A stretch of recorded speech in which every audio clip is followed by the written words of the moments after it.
የአሜሪካን የፋሚሊ ቪዛ ብዙ ሰው በዚህ የቪዛ መስፈርት እነዚህን 5 መስፈርቶችን ማሟላት ይጠበቅባቸዋል። ሰላም እንዴት ናችሁ? ኢትዮ ትራቭሎች ነን። ከቪዛ ኢሚግሬሽን፣ ፓስፖርት፣ ዓለም አቀፍና ሀገር ውስጥ በረራዎች ጋር በተገናኘ እንዲሁም የተለያዩ የኤምባሲና የቪዛ መረጃዎችን ወደ እናንተ እናደርሳለን። ሰብስክራይብ በማድረግ ቤተሰብ ሁኑ። ሐሳብ፣ አስተያየት፣ ጥያቄ ካላችሁ ወደኛ ላኩልን። ከቪዛ ጋር ከኤምባሲ ጋር ማወቅ የምትፈልጓቸው መረጃዎች ካሉ በእኛ ኮሜንት ላይ ያስቀምጡልን። ለእናንተ ጥያቄዎች መልስ ይሆናሉ ብለን የምናስባቸውን እንሰጣለን ማለት ነው። ኢትዮ ትራቭሎች ነን። የአሜሪካን የፋሚሊ ቪዛ በ2026 እነዚህ 5 ወሳኝ መስፈርቶችን ማሟላት ይጠበቅባቸዋል ብሏል። እነዚህ ፈልገን አንድ ነገር ብቻ ነው። ሰብስክራይብ አድርጉ፣ ላይክ አድርጉ፣ ሼር አድርጉ፣ ለሌሎችም አድርሱልን።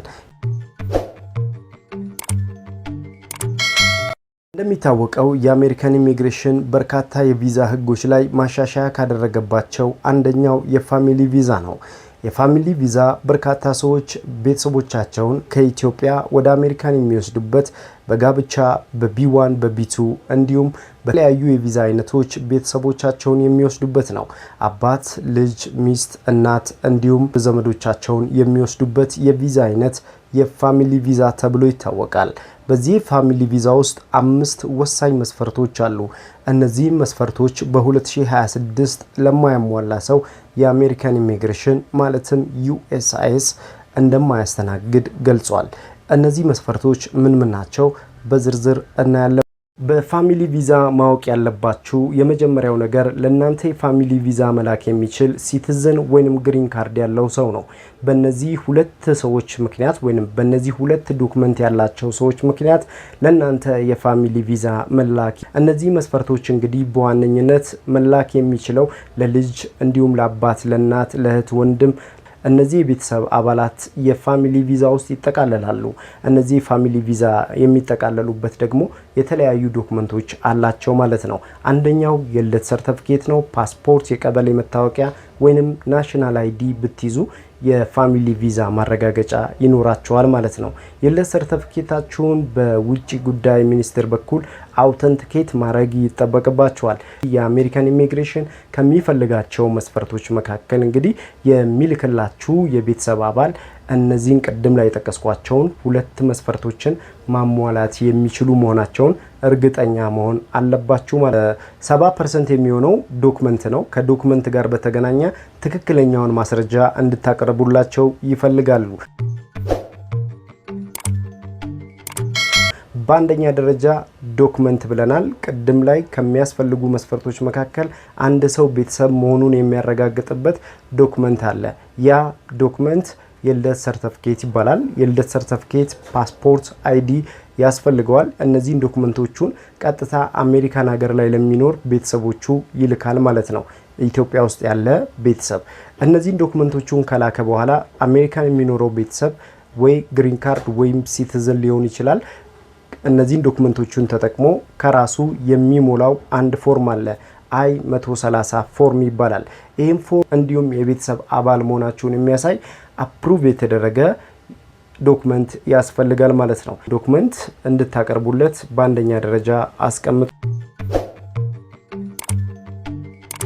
ደረጃ እንግዲህ ከሚያስፈልጉ ዶክመንቶች መካከል I-130 ፎርም በአሜሪካን USCIS የሚሞላ ፎርም ሲሆን በዚህ ፎርም ላይም የ2026 ዶክመንቶችን እንድታቀርቡላቸው ይፈልጋሉ። ትክክለኛ የሆነ የቤተሰብ አባል ዶክመንቶቻችሁንና እንዲሁም I-130 ፎርም ላይ ያሉ የፋሚሊ ቪዛ ጥያቄዎችን እንድትመልሱላቸው ይፈልጋሉ ማለት ነው።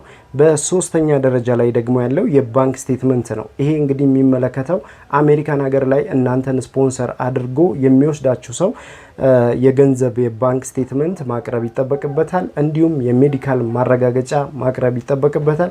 የቤተሰብ አባል መሆናችሁን የሚያረጋግጡ ዶክመንቶችን በሱ በኩል ማቅረብ ይጠበቅበታል ማለት ነው። ሌላኛው ደግሞ I-864 ፎርም ነው። ይህም ከታክስ ጋር በተገናኘ ከአሜሪካን ታክስ ጋር በተገናኘ ምንም ታክስ እዳ ነፃ መሆኑን አሜሪካን ሀገር ላይ የሚኖር አንድ ቤተሰብ ከታክስ ነፃ መሆኑን የሚያረጋግጡ ዶክመንቶችን ለሚኖርበት ስቴት ዲፓርትመንት ማቅረብ ይጠበቅበታል። ማለት የ3 ዓመት የታክስ ኢንፎርሜሽኑን ማቅረብ ይጠበቅበታል። ምርመራ ማቅረብ ይጠበቅበታል። ሌላኛው የምትሞሉት ፎርም ነው። DS 160 ይባላል።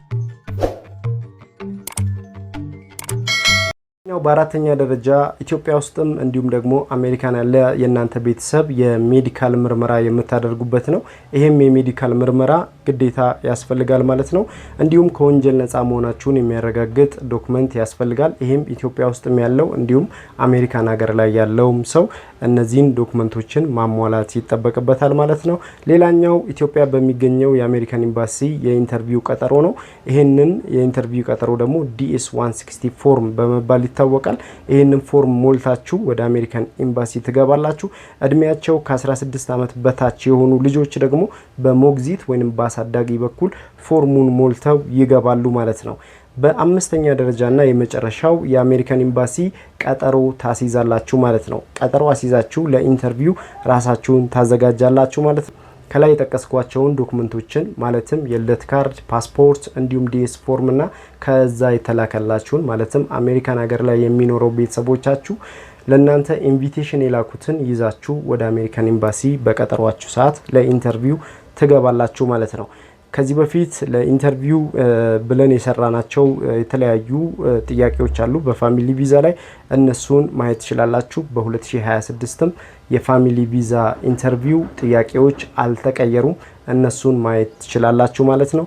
በተጨማሪም ደግሞ ወሳኝ የሚባሉ ማለትም ስቴት ዲፓርትመንት የባንክ ማረጋገጫ ይፈልጋል። ከዚህ የፋሚሊ ቪዛ ለሚመጣለት ሰው የባንክ ስቴትመንቱ ቢያንስ $5000 በላይ መሆን ይጠበቅበታል። ሌላኛው ደግሞ የፖሊስ ማረጋገጫ እዚህ ኢትዮጵያ ውስጥ ያለው ደግሞ የፖሊስ ማረጋገጫ ከወንጀል ነፃ መሆኑን ከታክስ ነፃ መሆኑን ማረጋገጫ ማቅረብ ይጠበቅበታል። ሌላኛው ለቃለ መጠየቅ መዘጋጀት አለበት። በኢንተርቪው ሰዓትም መግባት ይችላል ማለት ነው።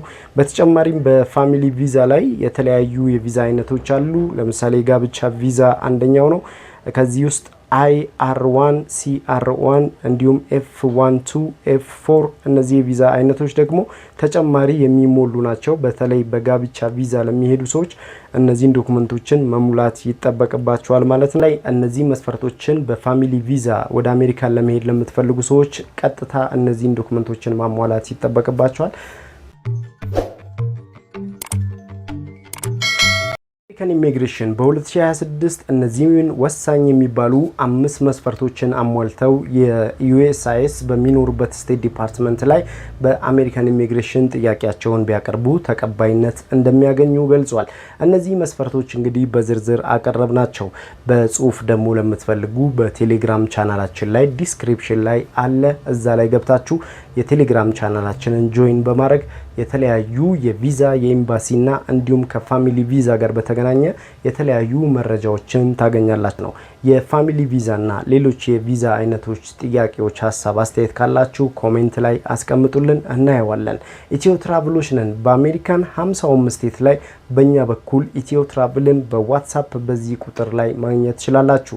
በተጨማሪም ኢትዮጵያ ላይ ቀጥታ ብትደውሉ በዚህ ስልክ ቁጥር ላይ እኛም ማግኘት ትችላላችሁ።